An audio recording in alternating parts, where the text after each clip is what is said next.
Hello, my friends, and welcome back. Thank you very much for being with me again today. Remember, people in general are very shallow. Shallow in their knowledge, in their feelings, in their values, let's put it in virtues. That's the way we are to start with. We have to work on those things. That's active effort in becoming, virtuous in something.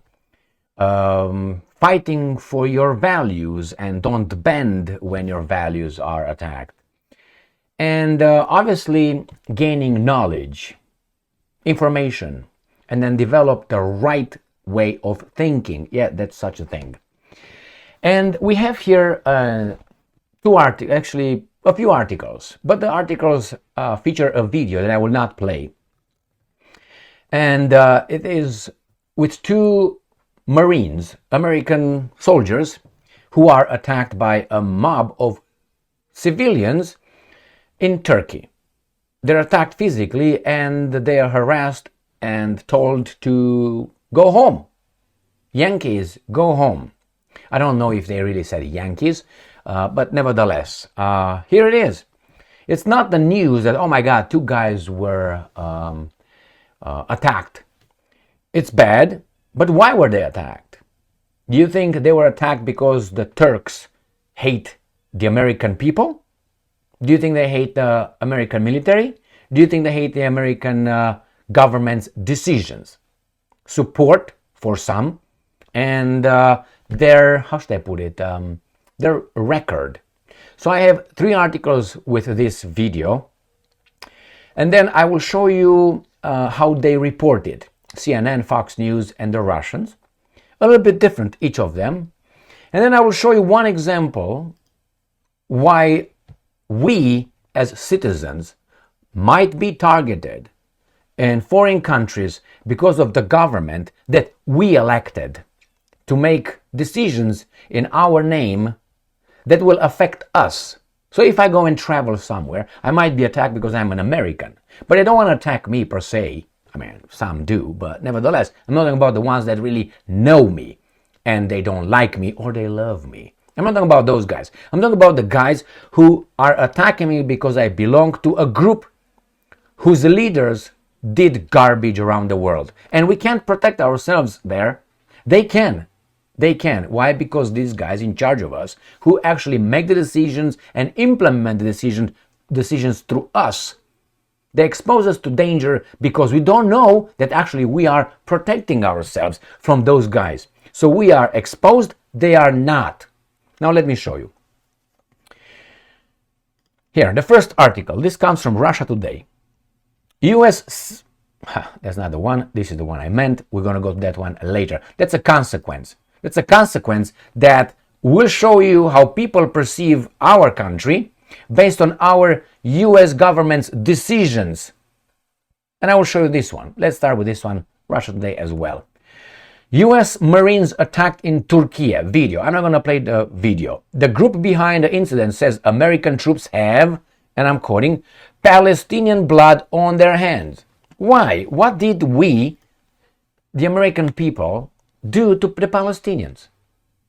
Did we vote like we have a say? Yeah, we have, in free and fair elections in America, to elect the government. And the government makes foreign policy the way they want to do it. And they have a problem not with the Palestinians, but they supported something else. Therefore, whomever grabs you that are guilty of voting, right, for the wrong people, or maybe the right people for some, you have the consequences. So, right here, members of the Nationalist Youth Organization attacked two U.S. Marines in the Turkish city of Izmir on Monday. The service members had disembarked from the amphibious assault ship USS Wasp, which arrived on deployment in the Mediterranean Sea. A video of the altercation shows a group of men holding down a plainclothes Marine, with one of the assailants placing a white sack over his head. The mob reportedly yelled, "Yankee, go home. Yankee, go home," end quote, as they attacked the servicemen. Are these servicemen guilty of anything? By association. But what can you do? You have laws. According to Izmir governor's office, security forces quickly intervened in the incident, detaining 15 suspects. The 2 Marines were aided. So the 2 Marines. Okay, that's the first one. Second one. Fox News. 2 U.S. Marines ambushed, assaulted by mob of Turkish nationalists. So nationalists, bad, we are good. No, they try to already divert the focus. They go to the secondary on the tertiary issue, not the first one, the primary. No, they go to secondary, tertiary, and so on, which is, they were attacked by nationalists. So they will spin it into nationalists' crazes. Nationalists are the ones who love their nation. That's a nationalist. Therefore, they're a little bit more, hot-blooded, let's put it this way. Now, do I agree with this? Obviously not. But this is the consequence that I could encounter overseas because of these guys here. And they are just fine in their gated communities, protected by guys with guns that we pay for, like Lindsey Graham and others. And that's part of the U.S. Congress. I'm not talking about the guys. Are you here, Cat? Nevertheless, so again, they already spin it towards those guys of nationalists. Not to the, hey, why did it happen? And they will spin it to this, because we do the right thing to defend Israel's right to defend itself, because of the other guys attacking it. Because, what am I supposed to say here? Okay, so that's another article. Let's go to the third article, which actually I'm going to show you. Right here. Actually, I should start with this. I took this title of the third article from the internet, and I'm going to show you what title it had. Here it is. This is how I took it. Look at the title. It's from CNN Politics. You see it? Let me see. Pop up. Small crowd assaulted 2 U.S. Marines in Turkey, U.S. Navy says. So don't worry. It's a small crowd. So when you go, let's say, somewhere to visit, let's say you go to the Bermuda, or I don't know, you go to Bahamas, or maybe Tahiti, and you're assaulted by a small crowd because of the decisions and actions by your government, don't worry, it's just a small crowd. It's just you, your wife, and your children, and they're just 15. Okay, that's it, small crowd. You got it? But the point is not that I show you this, but look what I did. Right here, I have on Yahoo, that's where I got it from. I already got it prepared. CNN small crowd assaults, right? And I'm going to do a little search. This is what we find. I say, hey, see, Emil? Small crowd assaults 2 U.S. Marines in Turkey, right? Great. The 2 U.S. ambushed, U.S. assaulted by nationalists. Small crowd, okay. So let's go, that's on CNN, and see what the title. Got it? You got the title? It's not the same title. It's not the same title as this one, is it? Where is it? Let's make it big enough. It's not the same title, and it's the same search words that I used, or keywords. It's members of Turkish National Youth Organization in custody after assault on Marines. But hey, don't worry, because they tell us, just a small. It was a small, you see, it was a small crowd. That's all you need to know.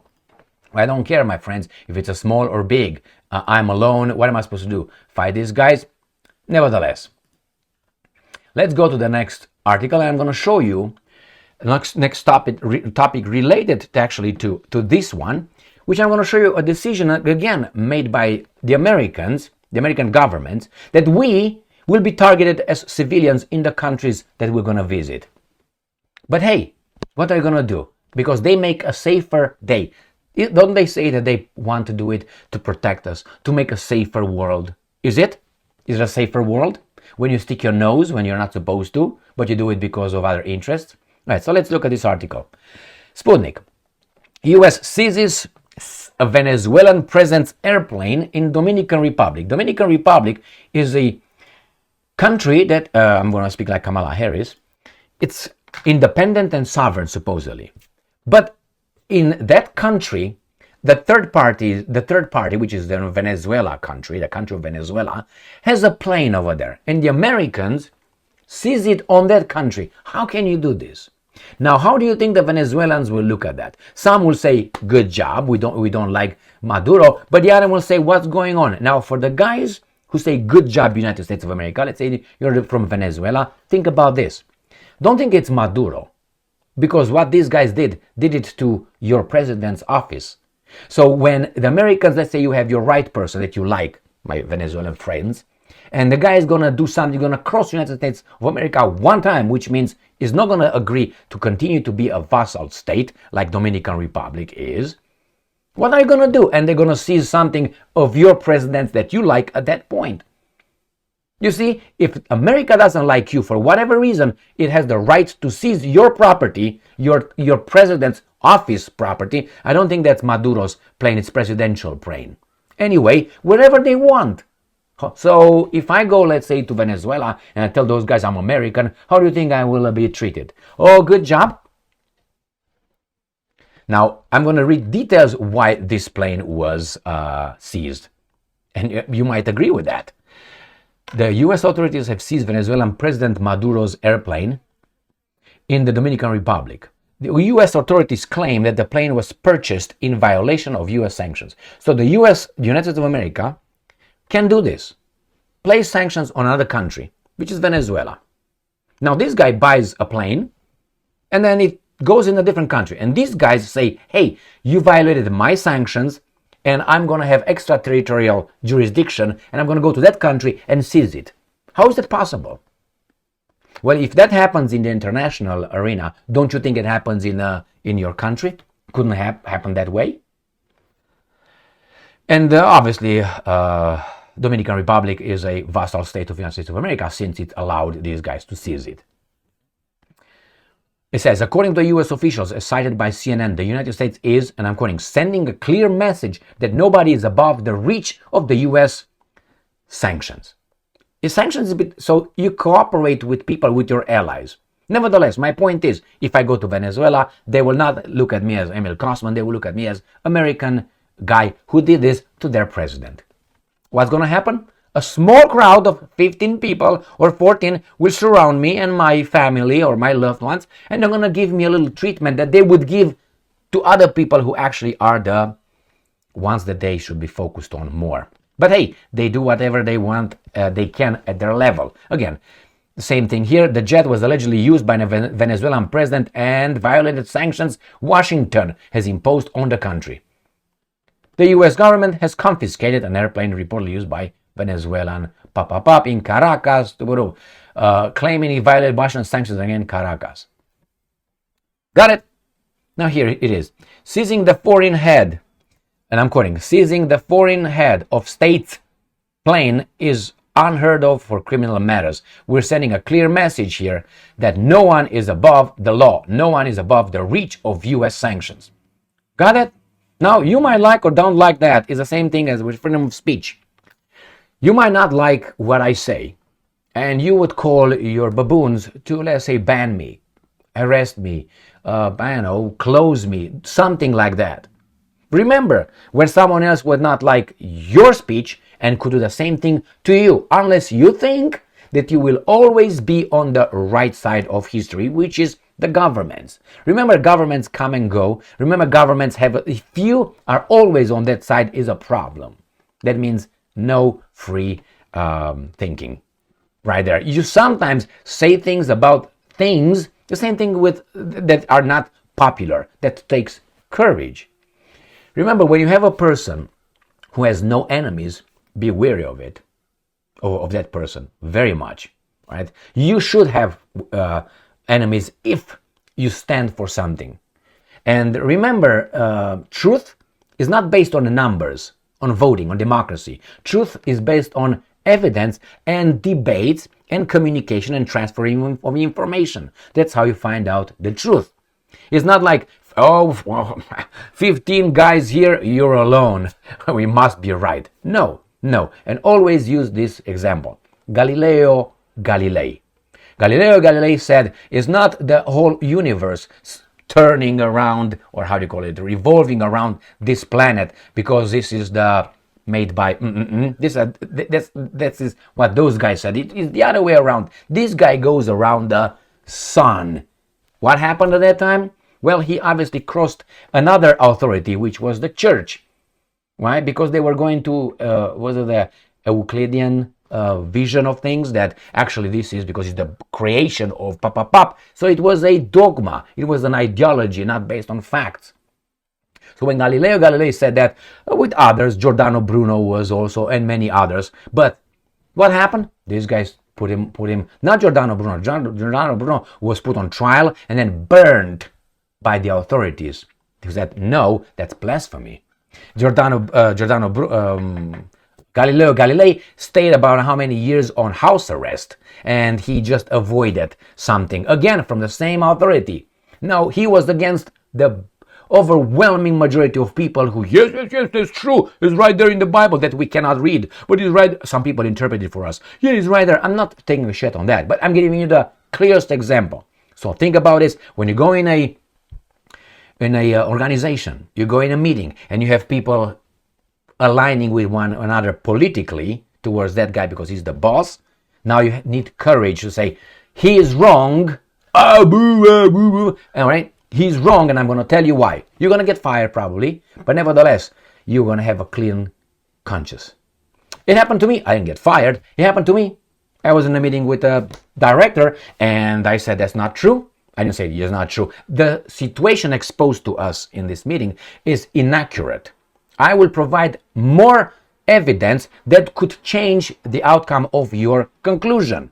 And I expose mine. And then I have 2 or 3 people that were with me in the same level.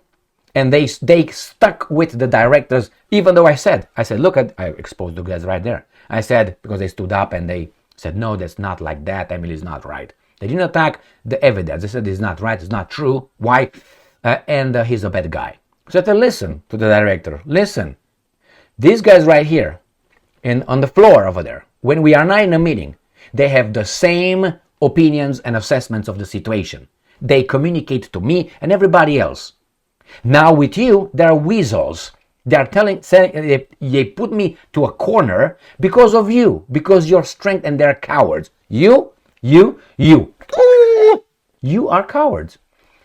Nothing came out of that one, nevertheless. But the director did not, did not agree to even continue the conversation. He said, that's the way it is, as you said it, and your evidence, Emil. That's it. And when I got out, a lot of people that kept quiet in the meeting came and said, good job, Emil. Good job, Emil. Resonate to anything that you've done? Good job. Yeah, that's the way. And those guys, blah, blah, blah, blah, blah. Yeah, that's right. Yeah, you're right. Why didn't you speak out? Because they were afraid. Do you think I was not afraid? I knew that there could be consequences. But I said, you know what? Maybe if you don't speak out, those guys will become more tyrannical and going to affect us negatively. All right, here is, my friends.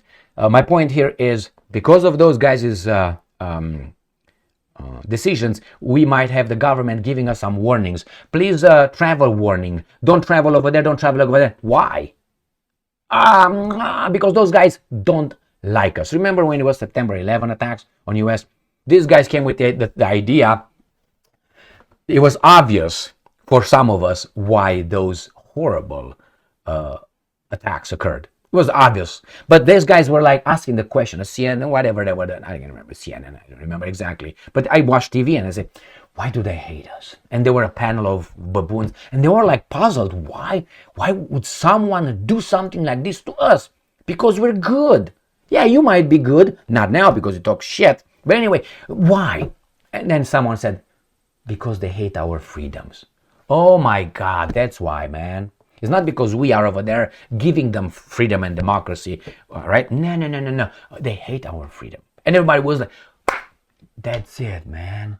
And everybody was, yeah, man, that's it. And was like, no, whoa. How many arguments I had over there with people who did not know shit. And some of them knew, but they liked the idea of going over there and have cheap oil. Thank you very much for being with me again today. Stay strong, stay smart, look for the truth, and be just.